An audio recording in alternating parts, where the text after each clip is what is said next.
minutos e no final fica aberto para o pessoal perguntar, tá bom?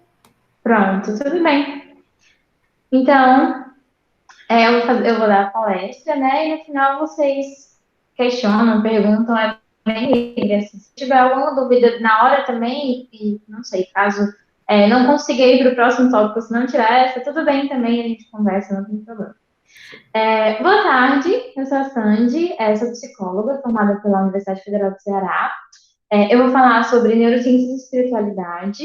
Eu vou falar como psicóloga e como pesquisadora, participei de alguns laboratórios de neurociências, então eu entendo um pouco da parte acadêmica, eu vou trazer muito exemplo, porque eu gosto de algo bem didático, assim, então eu vou trazer muitos exemplos de experimentos. Então, o tema é neurociência e espiritualidade, como a fé afeta o cérebro, certo? Então, vários estudiosos que investigavam sobre esse tema e tudo mais, eles viam que tinham dificuldade em operacionalizar o que é espiritualidade, porque as pessoas elas atribuíam ao termo muitas coisas que não cabiam.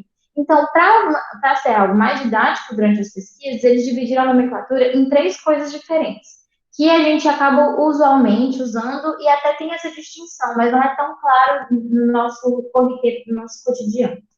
Então, primeiro a religião. A religião seria composta por determinadas crenças e ritos e compreendida como meios que levam à relação com o transcendente, é algo mais aberto, algo mais geral. A religiosidade seria uma expressão ou prática do crente que pode estar relacionada com uma instituição religiosa. Nesse caso, eu estou falando para um grupo de cristãos, certo?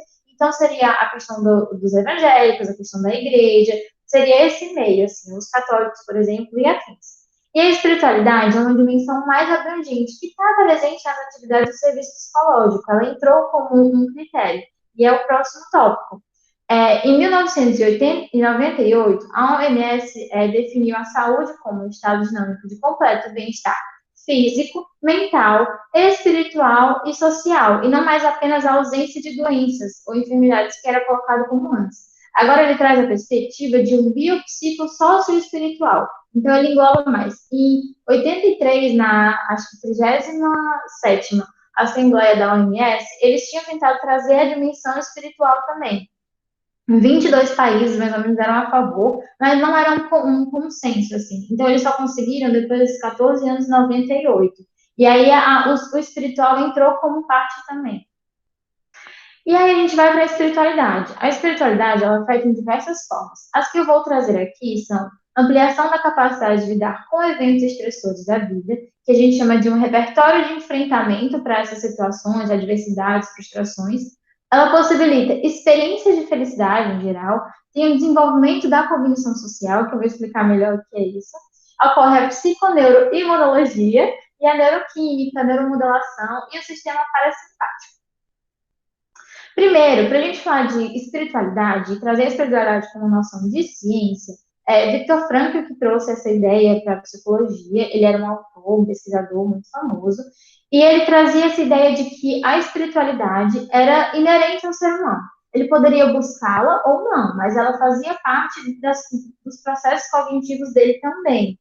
Então, assim, ele dizia que existia um termo que ele criou, que é a autotranscendência, que é o verdadeiro sentido da vida deve ser descoberto no mundo, e não dentro da pessoa, do ser humano, né, ou da sua psique como um sistema fechado. O ser humano sempre aponta para algo, alguém fora de si, diferente de si mesmo. E a autorrealização, que é algo que é tão buscado hoje em dia, tão visado e levantado da bandeira, só é possível com um efeito colateral dessa autotranscendência. Enquanto as pessoas procuram a autorrealização dentro de si, ela viria como um advento dessa para fora de si. E aí ele fala de três hipóteses em que a autotranscendência pode ser alcançada, que é criando um trabalho, praticando um ato, experimentando algo ou encontrando alguém, e pela atitude que tomamos em relação ao sofrimento inevitável.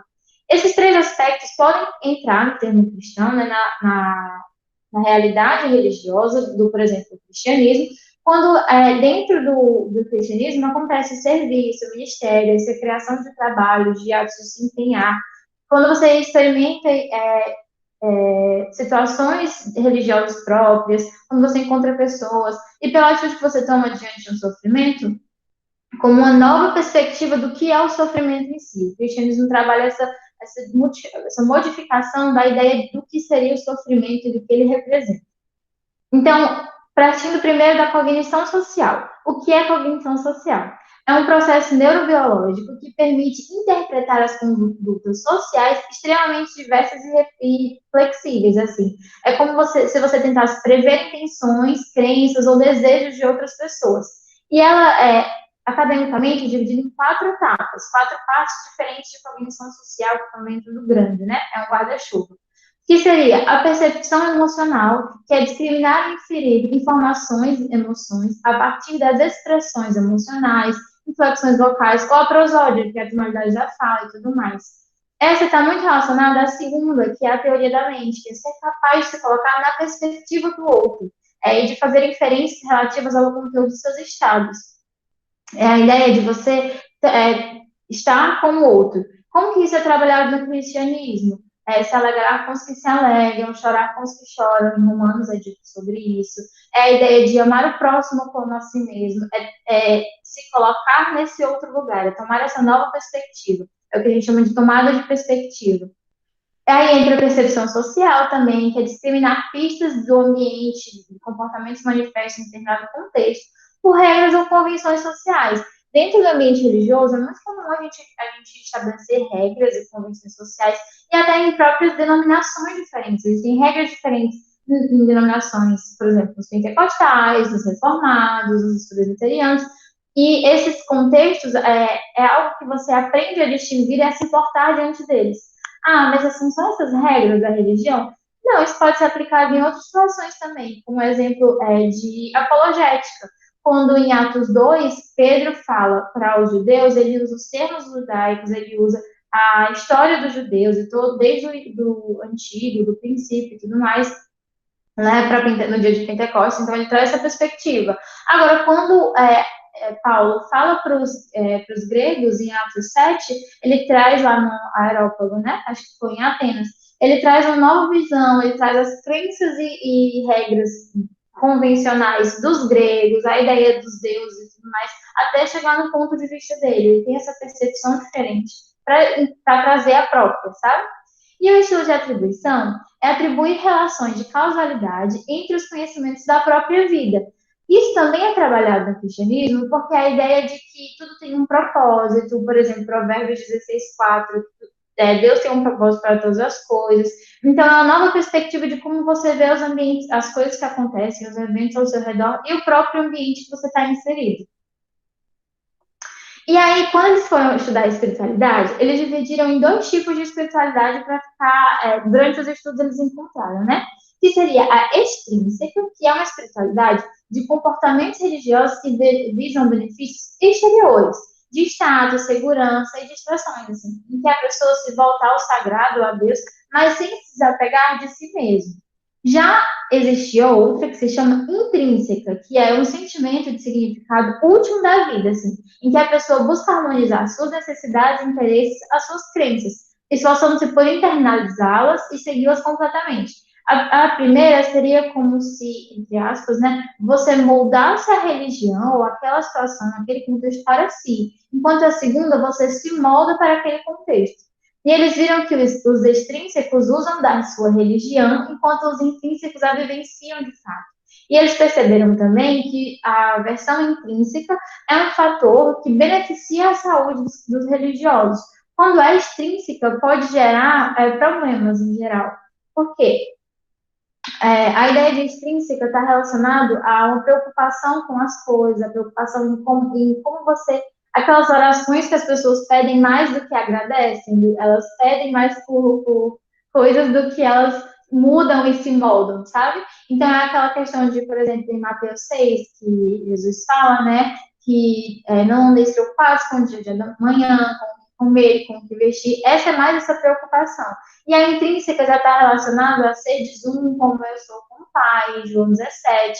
Então, a ideia é que você se adequa àquela religião, você se molda a esse sagrado. E aí, como a gente pode ver usualmente essa situação? A extrínseca, por exemplo, seria a famosa, um exemplo da famosa teologia da prosperidade, onde a pessoa vai almejando muito, almejando tudo, e está prometendo, então ela vai receber, mas aí acontece que gera um problema, porque ela está com expectativa dela coloca, deposita a fé dela em coisas que não são verdadeiras, coisas que dão errado, e acaba se frustrando e pode gerar problemas, né? Problemas em diversos níveis. Todo mundo conhece alguma história ruim envolvendo a teologia da prosperidade. E aí eles perceberam também, outros autores, né, que ao interagir com Deus, o cérebro do indivíduo religioso, ele recruta as mesmas áreas cerebrais utilizadas durante a comunicação e interpretação com outros indivíduos. Então, assim, para o fiel, ele pensa em Deus não como uma entidade abstrata, um sagrado distante, mas ele pensa como uma pessoa, um Deus Pai, um Deus Filho, um Deus Irmão, perante a qual permanecem vários processos psicológicos corriqueiros da interação social. Então, é como se, enquanto eu falo com vocês, eu ativo determinadas áreas do meu cérebro relacionadas à comunicação. E eles perceberam em estudos que quando havia oração, meditação religiosa, em que eles se dirigiam a Deus, eram as mesmas áreas, não havia essa diferença, sabe? E se a crença no sobrenatural resulta de processos cognitivos fundamentais, é algo natural, inerente, como o Victor Frankl trazia, os céticos e ateus também as possuem em algum grau. Entretanto, eles tenderiam para o outro lado, a inibi-las. E aí eles fizeram um estudo para ver se isso era real. E aí eles pegaram um grupo de pessoas, onde metade era cristã, né, professava o cristianismo, e a outra metade professava ser ateu, assim, era ateu.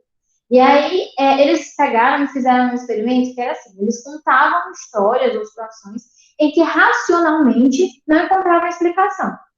Era muito difícil. Então, assim, eles apelavam no final da história para uma realidade sobrenatural, para a intervenção divina. E aí, nesses discursos, por exemplo, os crentes, eles continuavam com a atividade cerebral normal, como no diálogo, certo? Agora, os descrentes e ateus, a atividade no córtex pré-frontal deles era mais ativada. Tá, Sandra, o que é que significa?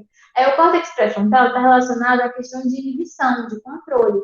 Então, era uma questão de que, tipo assim, eles tinham que fazer um esforço de inibir. É como se eles bloqueassem essas informações, sabe? E aí eles viram que tinha essa diferença. Era como se a pessoa precisasse se esforçar para inibir essa inerência natural. E aí a gente entra na psiconeuroimunologia. O que é isso? Né? É um nome bem grande.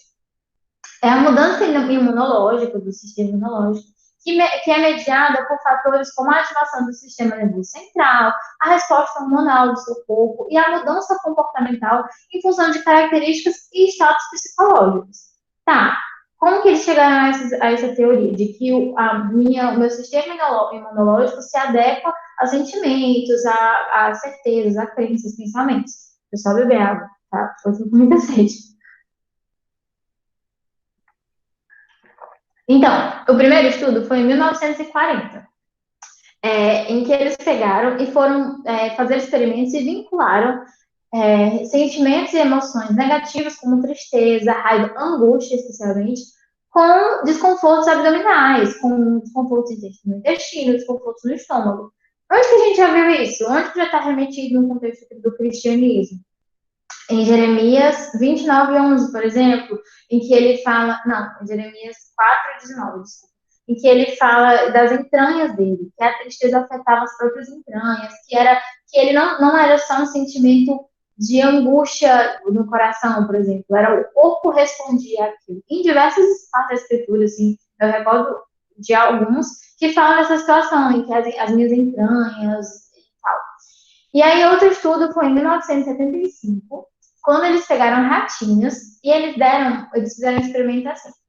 Esse grupo de ratinhos, eles gostavam muito de sacarose, que é açúcar, né? Quem não gosta, os ratinhos também. E aí eles fizeram o seguinte, eles davam essa sacarose, esse açúcar para os ratinhos, mas eles começaram a dar adulterado. No começo eles davam e eles amavam, assim. E aí eles começaram a dar com doses pequenas de veneno, que não matava, mas ele gerava um grande desconforto e eram sintomas, assim, específicos. Os ratinhos ingeriam o açúcar, porque eles esperavam o açúcar normal, mas vinha com esse componente a mais e dava esse desconforto. E eles experimentaram isso por algum tempo. Depois, eles retiraram o veneninho. Eles davam apenas o açúcar para os ratinhos. Mas os ratinhos começaram a manifestar os mesmos sintomas de que, como se estivesse o veneno. Então, a mente deles associou, né, que a gente chama de pareou, o açúcar com o estímulo, que era um estímulo neutro, porque o açúcar não fazia nada, com um estímulo que era aversivo, que era desagradável, que era esse veneninho. Então, mesmo tendo acesso apenas ao açúcar, ainda assim, eles passavam mal e se comportavam da mesma forma como se estivessem envenenados. E em 1976, em um asilo, eles pegaram e fizeram outros pesquisadores fizeram outro experimento em que eles pegaram um grupo de idosos e davam uma plantinha para eles cuidarem, era um grupo experimental, e tinha um grupo controle em que eles não recebiam nada. Eles esperaram durante um mês, mais ou menos. E aí, no final desse mês, eles foram lá e viram comparação de exames, certo? Nos exames, os idosos que tinham esse propósito a mais, que era cuidar de uma planta, apesar de ser um propósito bem pequeno, ainda assim eles apresentaram glicemia mais tranquila, índices de hipertensão, por exemplo, frequência cardíaca, estavam mais tranquilos, mais saudáveis do que o do controle. Tá, e o que a gente entende nisso, então? A gente entende que a tendência para o desânimo e o estilo de vida pessimista foi relacionado com o pior funcionamento do seu sistema imunológico. Então, quanto mais pessimista você ver o mundo, quanto mais você se sentir diante das situações, isso altera positivamente ou negativamente a questão da sua saúde. E sujeitos com mais suporte são mais saudáveis, têm menos probabilidade de ficar emocionalmente perturbados, de ficar fisicamente doentes também. Como que a gente traz isso para o contexto religioso? A ideia de que o desânimo e o estilo pessimista não entram assim. Claro que existem dores, existem sofrimentos, mas eles atribuem, como a gente falou, uma nova perspectiva a esse sofrimento, que conhece os planos e os propósitos do Senhor, então o Deus que intervém, o Deus que controla todas as coisas, que todas as coisas cooperam para o bem daqueles que o amam, em Romanos. Novamente, Provérbios 16. E aí tem também Salmos 42, que até tem uma música da banda Projeto Solo, que é Porque estás abatido, a minha alma. Ele traz a ideia de um Deus que intervém, de um Deus que cuida. Então, até o sofrimento é um sofrimento porque o sofrimento gera. Ai, meu Deus, não sei. Mas aí vai a esperança gera perseverança, a tribulações, né? Enfim. E aí ele traz essa ideia. Então, essa primeira parte de um estilo de vida pessimista é trabalhar dentro do ambiente religioso, do ambiente, por exemplo, do cristianismo, que eu trago exemplos do cristianismo aqui, né? Em que essa situação tem uma nova perspectiva. Então, eles têm essa vantagem em questão de saúde até. E a questão do suporte, por exemplo, que os sujeitos com suporte são mais saudáveis. A igreja em si é uma grande rede de apoio, que a gente chama, né? É a ideia de viver um corpo com os irmãos, de ser corpo de Cristo, de partilhar, o discipulado, por exemplo, o aconselhamento. É uma unidade, é uma rede de apoio que traz benefícios. E as pessoas ficam, com esses benefícios, elas ficam mais saudáveis por modificar o sistema imunológico. Então, a ideia é o quê? Que o sistema imunológico ele é integrado do sistema endócrino, que são os hormonais e tudo mais, e o sistema nervoso. Então, eles viram que isso gera menores níveis de cortisol e catecolaminas, liberação da ocitocina, que é o conhecido como hormônio do amor, melhor resposta do sistema imunológico como um todo, relaxamento, que a gente vai ver mais para frente no sistema parasimpático, aderência ao tratamento, como por exemplo os dos idosos, que estavam funcionando melhor, e diminuição de emoções negativas, com melhora de índices sistêmicos, como a glicemia, hipertensão e tudo mais. E aí eles fizeram estudos com dores crônicas, que é um tema bem recorrente, né, como fibromialgia e afins. Demonstrou-se que o grupo que realizou meditação com envolvimento espiritual obteve menores níveis de ansiedade, melhor no humor e 2 vezes mais tolerância à dor. Eles viam a dor como uma nova perspectiva agora. E aí, aspectos como perdão, experiências espirituais diárias, suporte religioso, autopercepção de religiosidade predisseram positivamente, significativamente, o estado de saúde mental dos pacientes. Então, eles viram que isso gerava uma melhora nos pacientes. Estudantes de enfermagem em Maryland realizaram intervenção espiritual com 20 pacientes internados com esquizofrenia. Todos esses pacientes eram cristãos e isso foi feito em um hospital público. Como que era essa intervenção espiritual, né? A intervenção durou por 10 semanas e consistiu de atendimentos individualizados com pacientes, com foco em oração, leitura bíblica, enfatizando o amor de Deus, reforçando seus valores e o valor de Deus, o valor a Deus também, né? Comparados com pacientes do grupo controle, aqueles que não receberam essa intervenção, os que receberam a intervenção espiritual foram mais capazes de expressar suas preocupações verbalmente, expressar raivas e frustração, e a ideia de partilha, de confissão de sentimentos, de pecados, assim, né, e tudo mais. E eles aprenderam, eles lidaram melhor com emoções e sentimentos internos, assim, eles tiveram a melhor perspectiva do que estavam passando, do que estavam sentindo, sofrendo. Esses pacientes foram também mais motivados a realizar mudanças nas próprias vidas, porque eles tinham agora, que nem os velhinhos, eles tinham agora um propósito, era algo mais diferente, assim, eles tinham um estímulo a mais. E a demonstrar afeto mais apropriado e a se queixar menos de sintomas somáticos, assim, também diminuir a amamentação. E esses resultados foram basicamente qualitativos, assim. E agora a gente vai para a ideia de neuroimagem. Eu não sei há quanto tempo eu estou falando, mas eu acho que eu tô indo rápido. Tá tranquilo? Tá tranquilo, pode continuar. Tá, tudo bem. A gente vai agora para a ideia de neuroimagem, certo? A ideia de neuroimagem, ela defende que regiões e sistemas cerebrais mediam diferentes aspectos da experiência religiosa em uma rede neural. O que significa uma rede neural? Não acontece em um determinado ponto, é correlacionado. Como que eles descobriram isso? Eles descobriram pelos exames de tomografia computadorizada por emissão de fótons, que é o SPST. Aí o PET, que é tomografia por emissão de pósitron.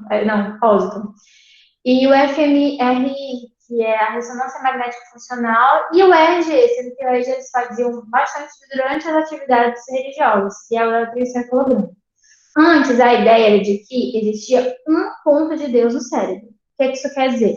Enquanto você entrava em contato com o sagrado, com o divino, com Deus, existia um ponto no seu cérebro que era ativado.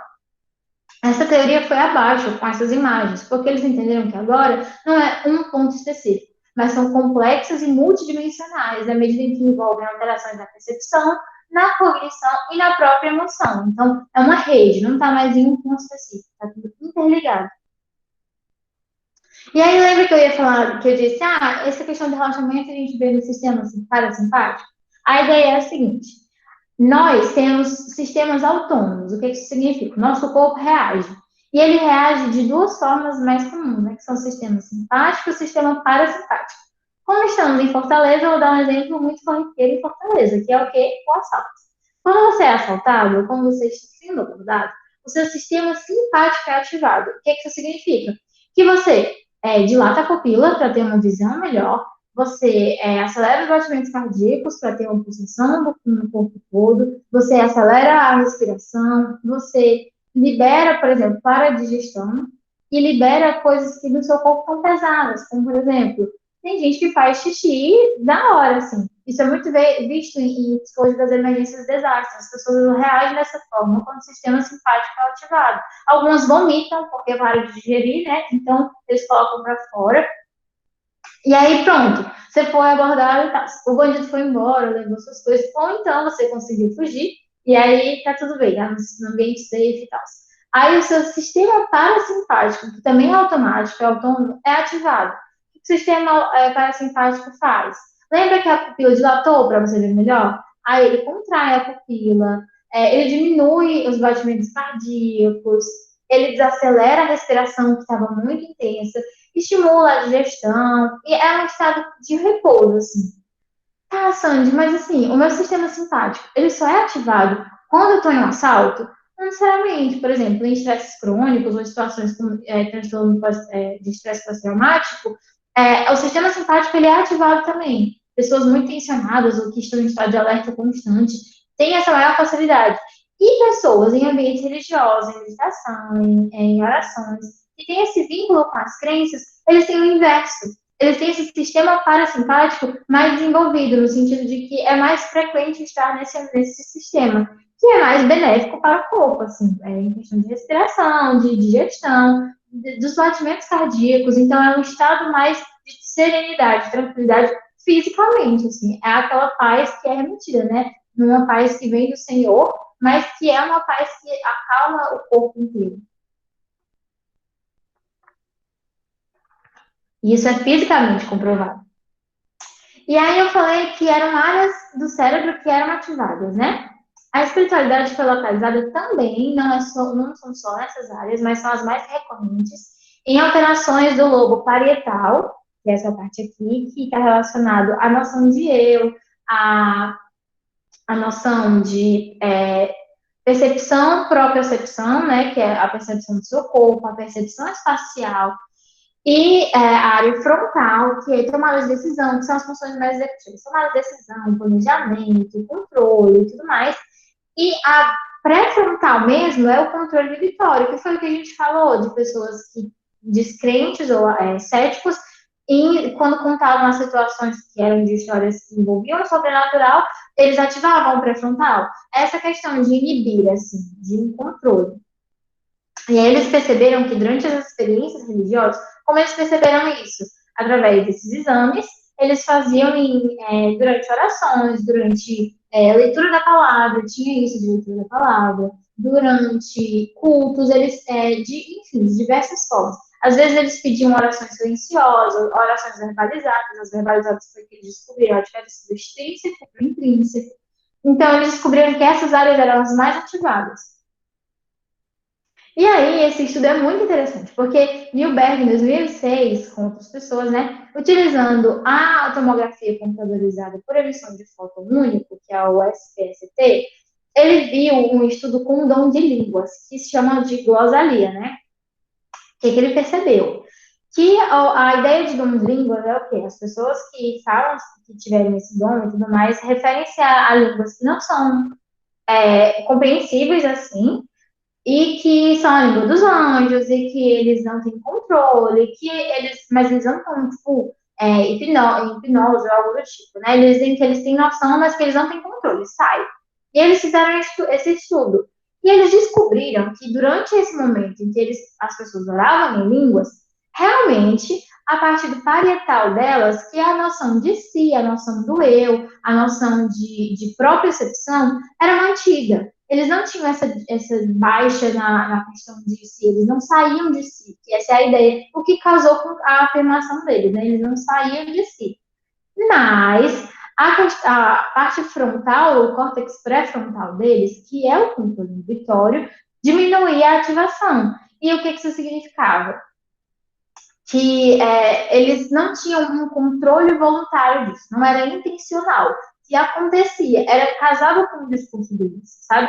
Que não era algo planejado, que eles não tinham o controle, eles realmente havia essa baixa do controle do tumor, não era absurda, não era totalmente, mas a ativação era diminuída. E eles estavam presentes, que eles ainda estavam naquela situação. Então não era algo, uma experiência, sabe, transcendente em que ele não tinha noção do que estava acontecendo. Então, eu acho que eu terminei muito cedo, mas a gente pode voltar. Como que a fé afeta o cérebro? Ela afeta em diversas formas. Cada emoção tem um componente muscular, comportamental, bioquímico e uma função de sobrevivência. Eles atuam como eventos que informam e estimulam o organismo a liberar substâncias, tais como as catecolaminas, a adrenalina ou a noradrenalina. Mas o cérebro não diferencia entre um estímulo real e outro simbólico. O que isso quer dizer? A experiência como religioso, apesar de ser uma experiência particular, singular, eu não posso mensurar. Por exemplo, quando alguém chega para você e diz, Deus falou comigo, certo? Tem muitas pessoas que dão testemunhos na internet que dizem, Deus falou comigo. Você consegue mensurar como Deus falou com aquela pessoa? Você consegue descrever como que foi? Você consegue não identificar em quais situações ele falou? Com precisão, se ele fala diferente de uma pessoa para outra, como que eu vou estabelecer um padrão de critério e tal? Como que eu vou estabelecer que aquele estímulo é real? Mas para aquela pessoa tem um valor simbólico. Pode ser real ou não, porque como a gente viu, o cérebro, as pesquisas ainda continuam, tá? São muitas pesquisas nessa área, a área da espiritualidade com psicologia, a espiritualidade com neurociência está cada vez evoluindo mais. Então, assim, não é que não seja real, mas eu não posso mensurar. E mesmo que seja simbólico, mesmo que, tipo assim, não seja real para aquela pessoa, apenas seja, ou que para aquela pessoa tenha esse valor, ainda assim o corpo vai se comportar de uma maneira comportamental. Como, por exemplo, a gente viu que as pessoas tinham uma melhora no comportamento, na ideia de se assemelhar com Cristo, bioquímico, como a gente viu a liberação de neuromoduladores, e uma função de sobrevivência, alteração de comportamentos, assim. E o muscular, como o sistema parasimpático. Então, o corpo inteiro reage a isso. É real ou não? Não sou eu que vou dizer.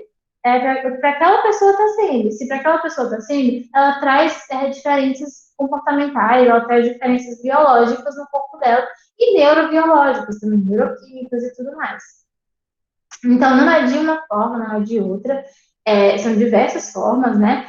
E ele atua tanto na questão de hormônios, como na questão do sistema imunológico, como na questão de neurotransmissores e afins.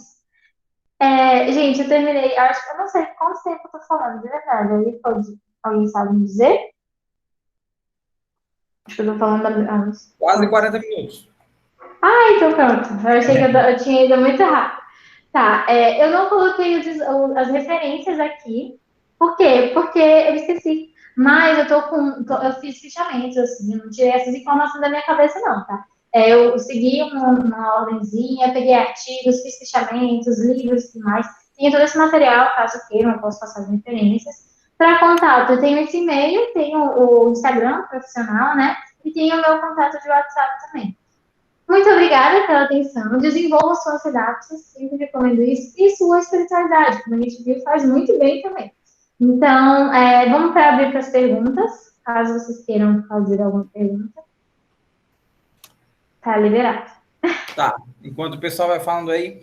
Gente, antes de tudo, não vou agradecer agora não, deixa para agradecer no final. Mas a Sandy, ela faz parte, gente, do nosso grupo da ABC2 Fortaleza, tá certo? Então, é uma irmã nossa, ela está no nosso grupo, uma alegria imensa tê-la aqui com a gente. Sandy, tu pode repetir aí essa parte sobre a questão do dom de línguas? Porque, assim, Sim. dentro do contexto de teologia, é uma discussão muito grande em torno disso, né? Entre reformados, entre pentecostais, neopentecostais. E eu achei muito interessante porque eu ainda não tinha visto um estudo, né, nessa área de neurociência e de psicologia em torno desse assunto. Se tu puder só repetir só essa partezinha, eu agradeço muito. Claro. Realmente fiquei receosa de não ser tão clara nessa situação. O estudo foi que eles pegaram um grupo de pessoas que realmente acreditavam, então era mais a galera neopentecostal, pentecostal e tudo mais. E eles trouxeram essas pessoas e fizeram um exame durante essa oração em línguas. Então, eles estavam ligados a aparelhos e eles acompanhavam a atividade cerebral dessas pessoas durante esse momento. Nesse momento, eles viam que duas áreas do cérebro, que são as que, de acordo com as falas deles, o que é a fala do pessoal que tem dom de línguas, né? Eles dizem o quê? Que eles estão dentro de si, eles não saem de si, assim, é consciente, eles estão com aquela noção corporal, mas eles não têm controle. É um negócio que sai, flui e tudo mais. E aí eles pegaram, tá, como que a gente pode investigar isso? Vamos ver. E aí, a noção de propriocepção, que é uma noção de corporal, uma noção de si, uma noção... Onde é que fica? No parietal. Tá, então vamos analisar o parietal, o lobo parietal, que é essa parte aqui. E aí eles perceberam que era mantido. Então tinha sentido eles falarem que a noção do corpo, a noção que eles tinham de si, não era mudada. O parietal também está relacionado a uma questão de identidade e tudo mais. Não, ele não tinha perdido nada disso. O senso de identidade, essa percepção corporal estava mantido. Mas, quando eles foram perceber e investigar, eles viram que o pré-frontal, o córtex pré-frontal, tinha uma ativação menor. E o córtex pré-frontal é o controle inibitório. É aquele. Vou pegar um exemplo bem conhecido assim na ciência, de um caso que o pré-frontal foi atingido. Muita gente conhece, mas não é tão corriqueiro assim. É o Phineas Gage. Era um senhorzinho que trabalhava nas minas, que ele era super simpático, era até religioso, ia pra igreja, falava com todo mundo e tudo mais. E aí um dia teve um incidente nas minas. Um ferro entrou no crânio dele e atingiu o pré-frontal, que é essa parte bem de frente. E aí, a partir desse momento, ele continuou vivendo, por incrível que pareça, naquela época, muito tempo atrás, tá, gente? Ele continuou vivendo a vida dele tranquilamente, porém, ele não tinha mais filtro. Ele falava, ele passou a ser grosseiro, ele passou a ser uma pessoa desagradável, ele falava abertamente. A minha irmã, outro exemplo, a minha irmã é médica, ela disse que uma vez na emergência, um cara tinha sofrido um acidente de moto e ele tinha atingido o pré-frontal. O que ele estava fazendo? Ele estava fazendo xixi no meio do hospital. Ele tinha perdido essa noção de controle inibitório, entende? Essa noção não era voluntário, ele não queria fazer xixi no meio do hospital e tal, ele tinha que ir lá e aí, dá uma segurada, não faz isso não, basta essa situação não. Então, assim, essa parte do cérebro, que é do controle inibitório, que é a mesma que os céticos usam para bloquear as informações, que é um controle que eles exercem de não quero receber isso, não acredito nessa forma, o dele estava em baixa. Então, eles não estavam tendo esse controle na hora. Realmente não era talvez seja por uma motivação ou por outros fatores, mas não era intencional, entende? Realmente acontecia. Eu fui clara? Sim, foi sim. Muito interessante. A Nasta colocou aqui no chat, Sandy, achei muito interessante sobre a relação da diminuição da dor crônica e espiritualidade. Gostaria de saber como isso funciona a nível hormonal, químico. Então, a ideia é que, tipo assim, existia liberação de hormônios, como a gente vê aqui, por exemplo, a ocitocina, que é o hormônio do amor, que está muito relacionado à maternidade. Existe essa liberação, que há acho que são os opioides peptídeos, que há que há uma relação na modulação da dor, certo? Como um todo. Quando acontecem essas liberações, acontece uma melhora. Por exemplo, o nível de cortisol no corpo acontece melhora também. Mas na dor crônica, o que eles perceberam mais era que era para uma nova perspectiva, entende? Não é que a dor não estava mais lá. Eu falo muito isso para os meus pacientes. Assim. Existem fatos que a gente não pode mudar. Está lá. Agora, como é que você vai mudar? A relação que você tem com aquele fato. A forma como você... o peso que você dá àquele fato. A forma como você se comporta diante dele.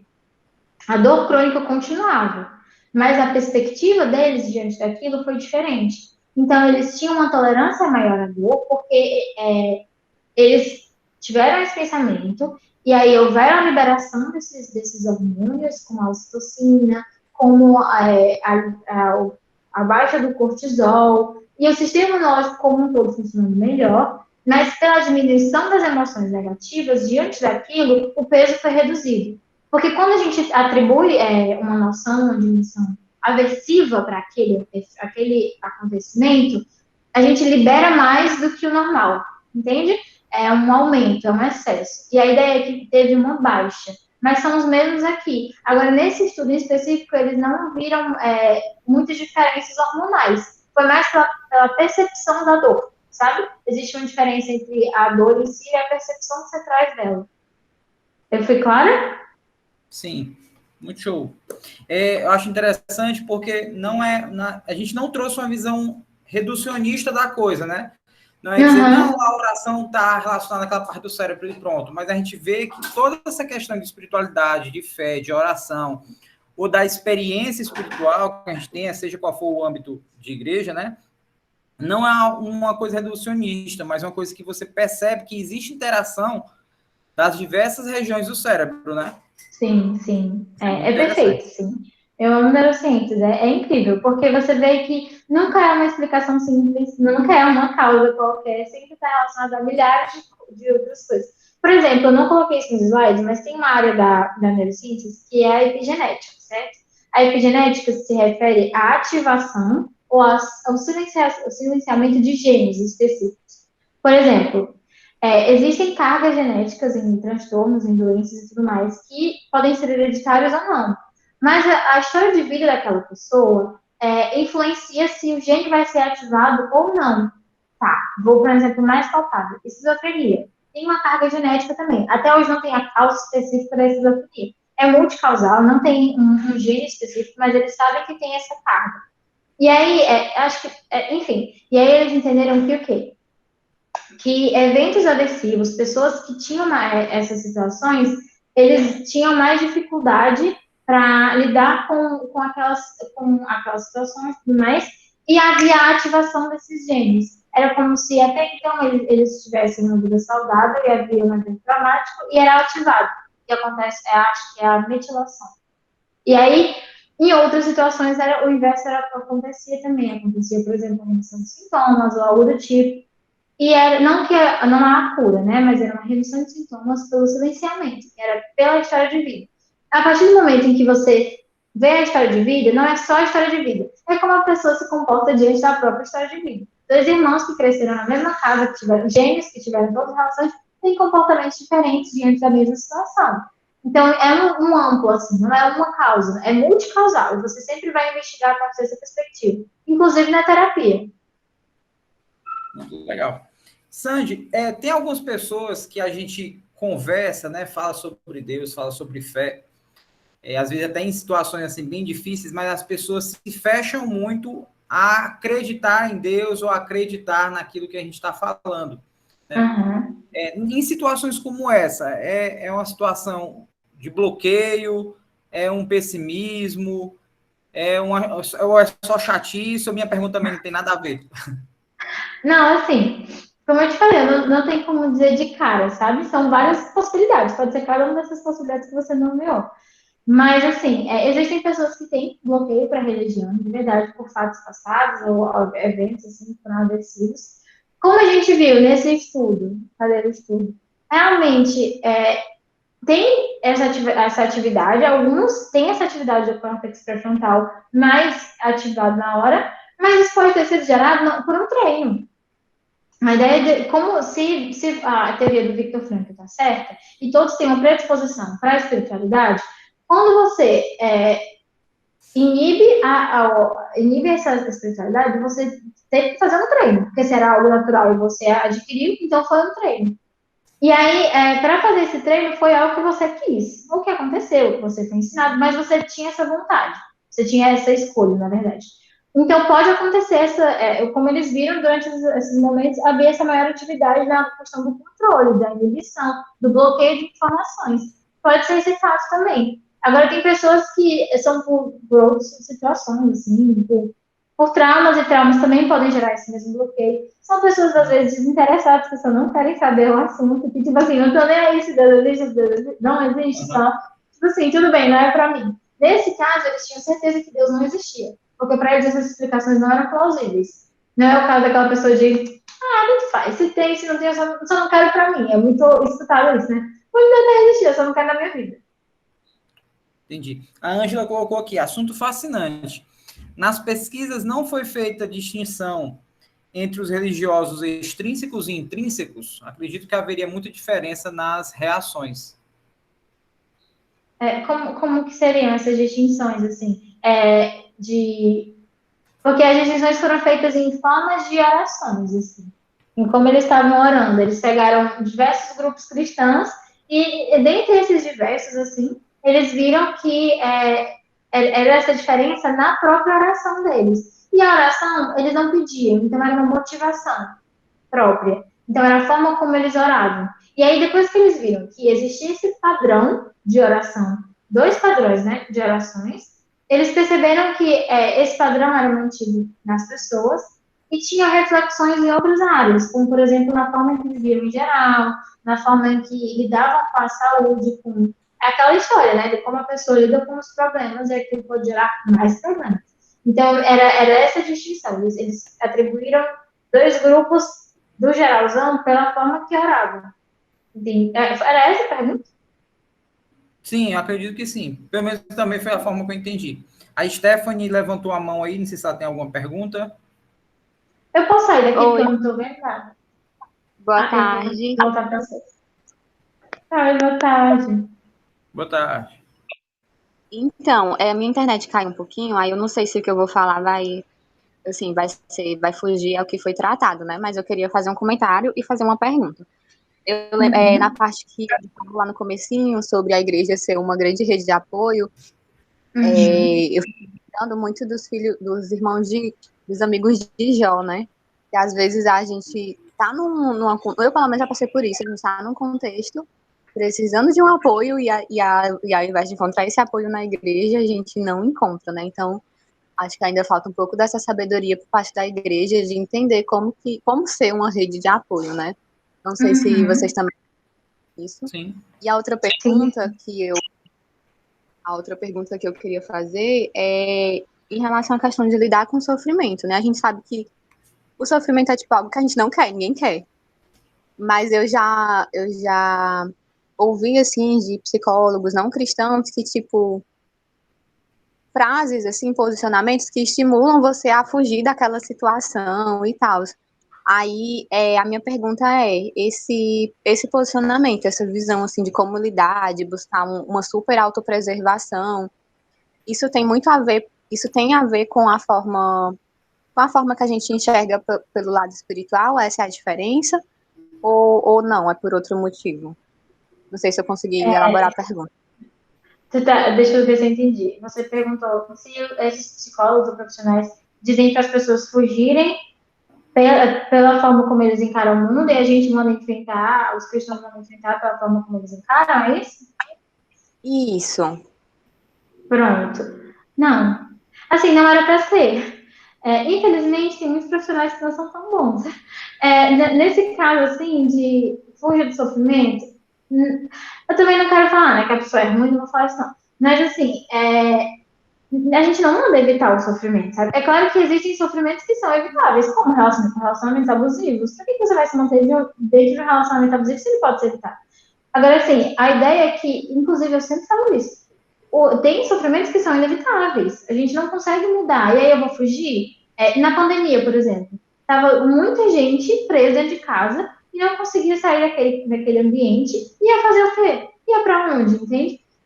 Não estou falando de ambientes onde as pessoas apanhavam, nada do tipo, mas ambientes que, por exemplo, casas que eram muito conturbadas, ou então ficar em casa em si, a pessoa vai fugir como? Ou então de um chefe, às vezes pode pedir demissão, ou então de uma situação inteira da vida da pessoa. Às vezes, realmente, tem esse sentimento de autopreservação, e é uma autopreservação trabalhada, assim, de você não deve ficar em um relacionamento abusivo, agora, vou evitar o sofrimento como um todo? Não, o sofrimento ele faz parte da vida. E o sofrimento, ele traz, isso na psicologia, ele traz possibilidades também. Victor Frankl falava muito isso, de o sofrimento trazer novas possibilidades também. E, por exemplo, a abordagem que eu atuo, né, que é a terapia de aceitação e compromisso. Por exemplo, o passado. O passado a gente aceita. Isso quer dizer que eu concordo com o passado? Não, eu não concordo, mas eu aceito, porque eu não posso mudar. O que eu posso fazer? Eu posso me comprometer com o presente e com o futuro. Agora, dizer que você tem que evitar o sofrimento, como você vai fazer isso se você é humano? Se dentro do humano o pacote do sofrimento vem no combo, assim, não tem como você pegar só as felicidades da vida, só as alegrias e não entrar com a tristeza. Melhor filme para dizer isso, Divertidamente. Demorou o filme inteiro para eu entender que a tristeza fazia parte da vida e que às vezes a tristeza vinculada à alegria eram as lembranças mais marcantes. Então não tem como você evitar o sofrimento. E com relação à rede de apoio, eu sinto muito. Realmente, nem sempre é um ambiente saudável. E os estudos sempre apontavam isso, de que essas melhorias eram vistas em ambientes saudáveis. Eu até esqueci de explicar isso. Acho que eu comentei só na parte da teoria da prosperidade. Ambientes disfuncionais, ambientes religiosos disfuncionais, eles geram doenças, eles geram sofrimentos, eles não geram coisas boas, eles não geram saúde, eles geram mais problemas por vezes. Então, assim, essa rede de apoio, ela é boa quando funciona, quando ela realmente é uma rede de apoio, quando realmente é a ideia de um corpo de Cristo e tudo mais. Agora, quando é só uma junção de julgamentos, de falácias e às vezes de taxação e tal, piora assim, que uma pessoa vai procurar ajuda e não encontra. A pessoa vai procurar um crescimento, mas só encontra desmotivação, às vezes, tudo mais. Críticas que o povo diz, é crítica construtiva, mas na verdade é só um desabafo de carreira, não tem construção nenhuma. Então, realmente, isso era motivo de adoecimento para as pessoas. Eu respondi?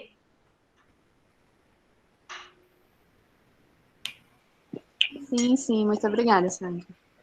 Inclusive, Stephanie, usando essa expressão que vocês utilizaram aí, que a igreja como rede de apoio, dando um pequeno spoiler aqui, né? Eu tinha até conversado com a Sandy também em outro momento. A ideia é, em setembro, a gente tratar assuntos como suicídio, como depressão, no ambiente de igreja através de uma reunião dessa da ABC2, né? Porque, de fato, a igreja precisa agir como uma rede de apoio, né? Não deixando a ciência, a psicologia de lado, mas levando isso a sério, né? Fugindo aqui rapidamente, aqui, né? Para a gente ir para os finalmente aqui. Acho que alguns de vocês, se não todos, devem ter acompanhado o lançamento do livro O Grito de Eva, né? Tem até BTcast aí sobre ele, que vai falar de situações muito semelhantes a essa que a Sandy falou sobre ambientes saudáveis ou não, né? De igrejas que souberam tratar a questão da violência doméstica no ambiente cristão, no lar cristão, né?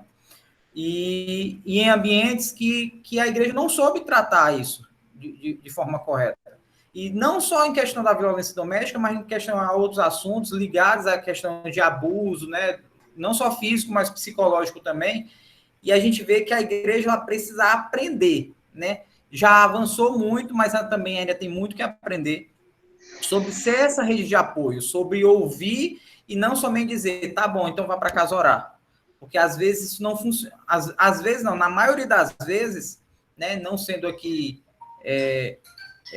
descrente, mas muitas vezes isso não funciona. Só não vá para casa orar, né? Então a igreja precisa agir de fato como rede de apoio. E o intuito da gente, da BC2 aqui em Fortaleza, é fazer essa discussão no mês de setembro, através das reuniões, né? Fica aí o spoiler dado.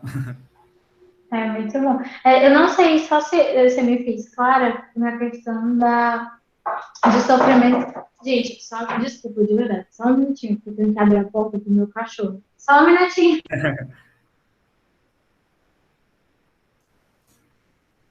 Tem uma pergunta ainda da Ângela, e aí a gente encerra, tá?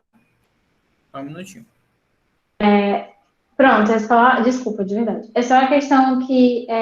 Nessa questão de evitar o sofrimento ou não, existem sofrimentos que podem ser evitáveis, mas a ideia, quando eu falei isso, de que não dá para evitar o sofrimento, é que o sofrimento em si não dá para evitar.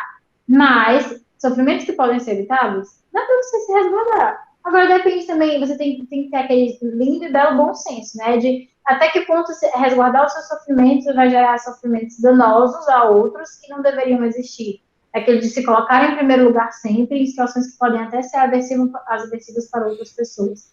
Por exemplo, em relacionamentos abusivos, a pessoa que é abusiva, ela coloca aquilo como se fosse uma situação boa para ela, em detrimento da outra, entende? Então, nessa situação, você não pode se priorizar sempre. Você tem que ter um filtro, sabe, para ambos os extremos. Sempre vão ter cuidado com os extremos, tá? Qual é a pergunta que está faltando? Tem a última pergunta aqui da Ângela, ela está perguntando aqui se a gente já sabe o suficiente sobre doenças psicossomáticas e qual a ajuda que a neurociência trouxe nesse campo. Por exemplo, na área de abuso psicológico e verbal, o que é possível identificar nas imagens? Certo. Não, a gente não sabe. Mas, assim, sabe muito, mas é porque eu também sou meio criteriosa. Eu nunca digo que tem suficiente muita coisa, acho que sempre dá para descobrir mais. Mas a gente já sabe muito, sim. As neurociências trouxeram muita coisa para essa parte. Eu participava de um laboratório de pesquisa que, inclusive, uma das pesquisas era como a arte influenciava em vítimas de abuso na parte nas partes neurológicas delas.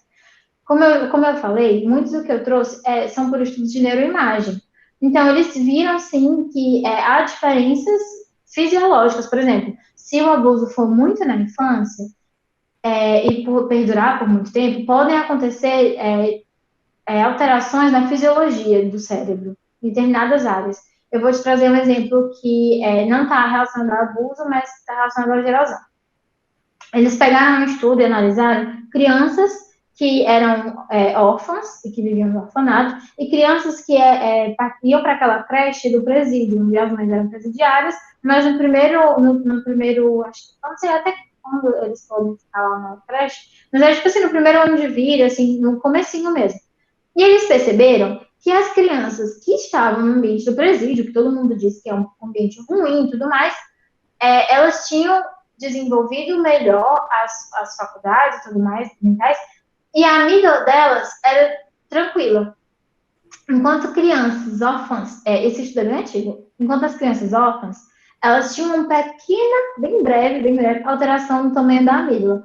Que a amígdala é uma parte do cérebro que está muito relacionada à questão de medo, a noção do medo, a noção de perigo, entende? Então, para as pessoas, isso foi um avanço grandíssimo, porque eles entenderam que mesmo em um ambiente aversivo, o contato materno gerava essas alterações. Isso pode ser feito com traumas? Sim. Existem fisiologias no cérebro, existem a neuromodulação, hormônios que são liberados, enfim, várias áreas são ativadas ou desativadas, ou liberadas, e o que a gente falou de epigenética. O que é epigenética? É o cérebro se moldando, entre aspas, né, aos eventos da vida. O cérebro, ele é neuroplástico. O que isso significa? Que ele está sempre em mudança. Ele em constante alteração e renovação. Tanto que pessoas que sofrem AVC e tudo mais, e perdem determinadas áreas do corpo, elas conseguem melhorar em outras. Tem um caso muito bizarro. Eu amo esses casos bizarros, por isso que eu sempre trago. Tem um caso muito bizarro de uma menina na China, que ela começou a andar com 7 anos. 7 anos. E aí, os pais, tipo assim, 7 anos e tal, eles achavam que ela tinha algum problema e tal, mas eles não foram investigar a real. E aí, quando ela já estava adulta, ela foi fazer alguma ressonância, algo do tipo. E quando ela fez no cérebro, perceberam que ela não tinha o cerebelo. O que é o cerebelo? É essa partezinha aqui embaixo que está responsável pelo equilíbrio, pelo controle motor e tudo mais. Como que uma criança que nasce sem o cerebelo consegue andar? Mas o cérebro foi neuroplástico, ele se moldou, demorou, porque ela começou a andar com 7 anos, mas ele se moldou a isso, entende? Então, o teu corpo, em geral, não só o teu cérebro, mas o teu corpo como um todo, ele se molda a essas coisas. Existem, sim, estudos que trazem só a questão do abuso, de como ele afeta ao seu cérebro, né? A sua parte cognitiva, a sua parte neurobiológica, e isso é comprovado, realmente acontecem alterações. Eu esclareci a dúvida ou não?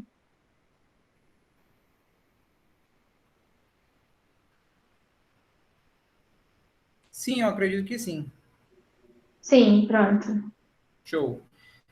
Então é isso, Sandy, muito obrigado. Oro para que Deus continue abençoando sua mente e coração, preservando para ele. Obrigado pela disposição, por esse tempo doado aqui para nós, né, que é muito além de 1 hora de palestra, né, tem tempo de preparação aí. Oro para que Deus recompense seu serviço através da sua vida, tá bom? Jesus te abençoe, muito obrigado. E conto com você na nossa discussão de setembro aí sobre nossos diversos assuntos. Sim, E aí, Sandy, eu vou acho muito pedir só para que importante. depois, caso você possa, coloca esse material lá no grupo, lá da gente. Sim, eu Tá vou só bom? adicionar as referências. Eu só não prometo fazer isso esse final de semana, mas aí Tá, eu adiciono as referências e mando. tá bom então. Muito obrigado, Deus abençoe. Obrigado a todos que também estiveram aqui. Jesus os abençoe. Até a próxima reunião. Tchau, tchau, gente. Tchau.